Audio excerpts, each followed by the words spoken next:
Hello students. Physics ध्यान में आप सबका बहुत स्वागत है। मुझे पूरा विश्वास है कि आप अच्छे होंगे और आपकी पढ़ाई भी अच्छी चल रही होगी। तो कंसेप्ट बिल्डिंग सीरीज को आगे बढ़ाते हुए मैं लेकर आया हूं concept number 6 from kinematics. So let's get started.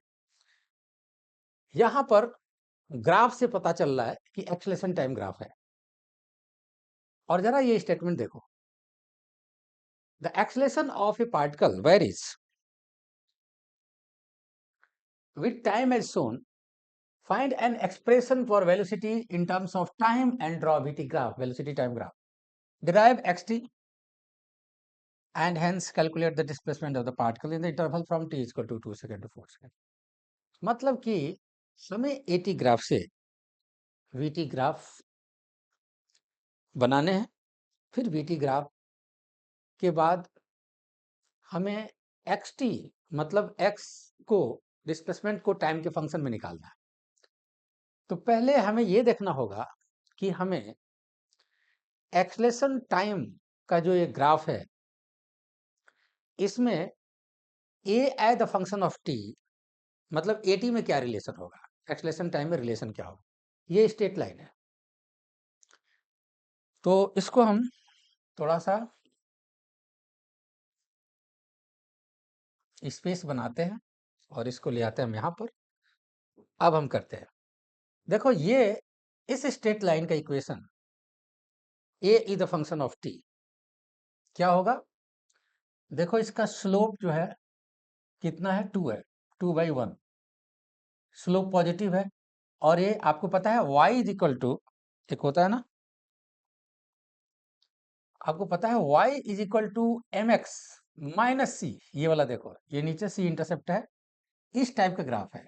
यहां पर y का मतलब हो गया a, m का मतलब स्लोप 2/1 2, और x का मतलब टाइम, और माइनस सी का मतलब 2। ये हमारा a is the function of t line. ये AT रिलेशन आ गया स्ट्रेट लाइन का इक्वेशन। अब हमें VT वेलोसिटी टाइम में रिलेशन निकालना है, तो जाहिर सी बात है कि a को आप लिख सकते हो dv/dt खूब आराम से, और ये हो जाएगा आपका 2t-2। फिर इसको आप ऐसे लिख सकते हो dv is equal to 2t-2 dt। अब यहां से इंटीग्रेट कर दो जीरो से कोई वेलोसिटी भी, और यहाँ टाइम 0 से t तक, ठीक है। तो आपको vt में रिलेशन निकल जाएगा, इसे इंडिकेट करना है। कितना हो जाएगा जरा देखो, इतना तो आ गया समझ में आपको। अगर ये समझ में आ गया तो इसके बाद हम नेक्स्ट लाइन, देखो ये आपको समझ में आ गया।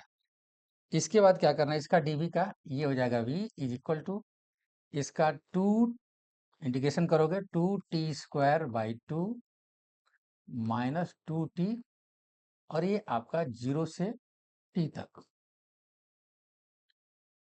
यहां से तो कट गया, t² -2t और ये -0, मतलब ये आ गया आपके पास रिलेशन। अब vt हमारे पास आ गया, तो इसका हम ग्राफ कैसे ड्रॉ करेंगे। आप देखो v is the quadratic polynomial in t, यही तो पैराबोलिक पाथ होती है।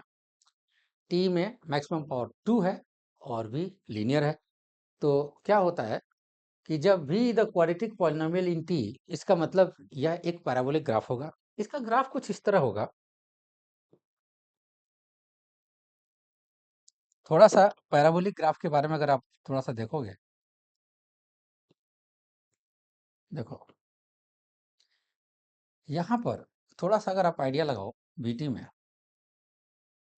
तो t इजकल टू अगर 0 पुट करोगे तो v इजकल टू 0, और अगर t इजकल टू 2 यहाँ पर पुट करो, v इजकल टू 0 करने पर t की कितनी वैल्यू आ रही है, ये एक t इजकल टू 0 एक t इजकल टू 2 आएगा। इसको v इजकल टू 0 करने पर एक t की वैल्यू 2 आएगी, t की वैल्यू 0 आएगी, तो एक 0 और एक t इजकल टू 2 मान लेते हैं, ये 2 है, यहाँ पर एक भी 0, कुल मिलाकर कुछ इस टाइप का vt ग्राफ बनेगा, पैराबोलिक पाथ। ठीक है, तो ये vt का ग्राफ हो गया। अब हमें वीटी से एक्सटी कैसे निकालेंगे? बहुत इजी है, v को dx बाई dt कर दो, काम आपका बन गया। और टाइम क्या कहा? t इक्वल 2 सेकंड से 4 सेकंड तक। Derive XT and hence calculate the displacement. तो अब क्या करोगे आप? इसकी जरूरत नहीं है।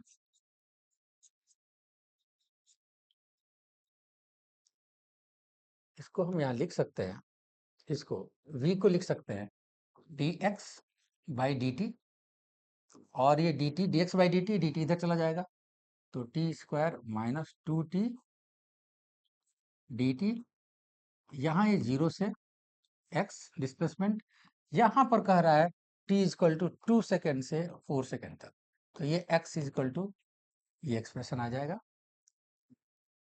आप x की वैल्यू निकाल लोगे, ठीक है। रिलेशन x और t में रिलेशन एक्स टी जो फंक्शन पूछ रहा था, इसको इंटीग्रेट कर दोगे तो x is the function of t निकल जाएगा। यहाँ पर x is the function of t,